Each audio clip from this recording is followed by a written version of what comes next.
Friends, today we'll see and discuss an algorithm for the diagnosis workup of hematuria. We begin with a case history. A 28-year-old male is found to have blood in his urine on a routine physical examination. Our investigation follows the algorithm. He denies a history of abdominal pain or dysuria, but you order a urine culture anyway. There is no history of fever or chills. Your examination reveals bilateral flank masses and hypertension. You suspect polycystic kidney disease and you would be correct. So, whenever a patient presents with hematuria, we have to ask ourselves the following questions. Is there any abdominal pain?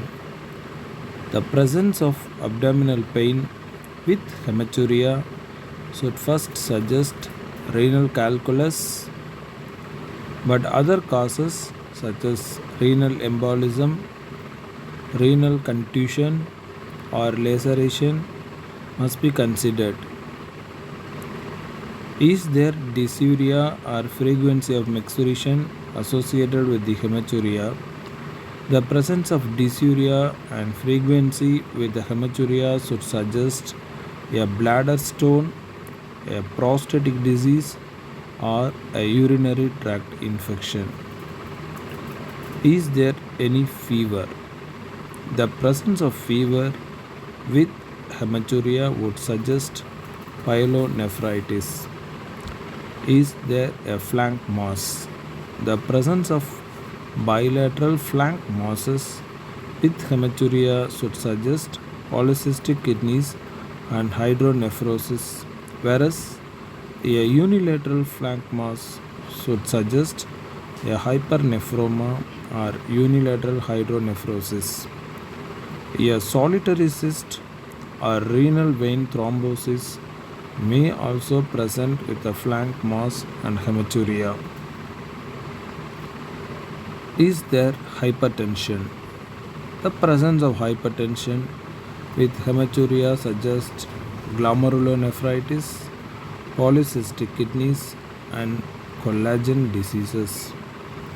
Are there other systemic signs and symptoms? If there are other signs and symptoms, one should be looking for collagen disease, coagulation disorders, leukemia, and sickle cell anemia. When there is no hypertension or other signs and symptoms of systemic diseases, one should be looking for a benign or a malignant tumor of the bladder, tuberculosis, or parasitic infection. Accordingly, you have to order for the following diagnostic workup. The workup of hematuria without flank pain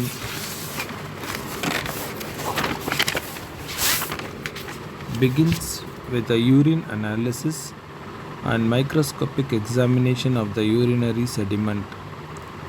The physician can easily do this in his office. If there is proteinuria, a granular cast and red cell cast, glomerulonephritis, or collagen disease should be suspected. A culture and sensitivity and colony count should be done if a UTI is suspected.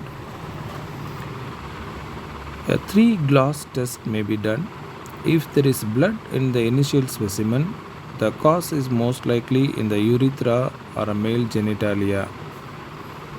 Or if it is in the final specimen, the cause is most likely a bladder lesion. Bladder cancer can be diagnosed by urine cytology. Phase contrast microscopy may also be helpful in identifying hematuria from a glomerular lesion. If this is negative, an anaerobic culture should be done and then an AFP smear and culture and guinea pig inoculation to rule out tuberculosis. Instead of doing an IVP, CT urography or a spiral CT scan of the abdomen is done at this point because it yields much more information. A CBC, sedimentation rate, chemistry panel, coagulation profile, and ANA test will help rule out blood dyscrasias, collagen diseases, and other systemic diseases. Ultrasonography may help diagnose a renal cyst. If the microscopic examination of the urinary sediment is negative, be, be sure to suspect hemoglobinuria.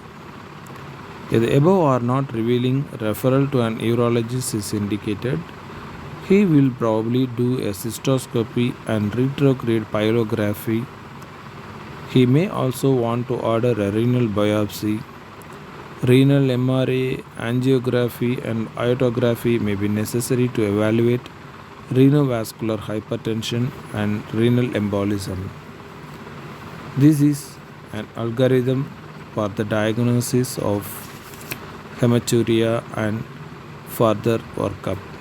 Thank you.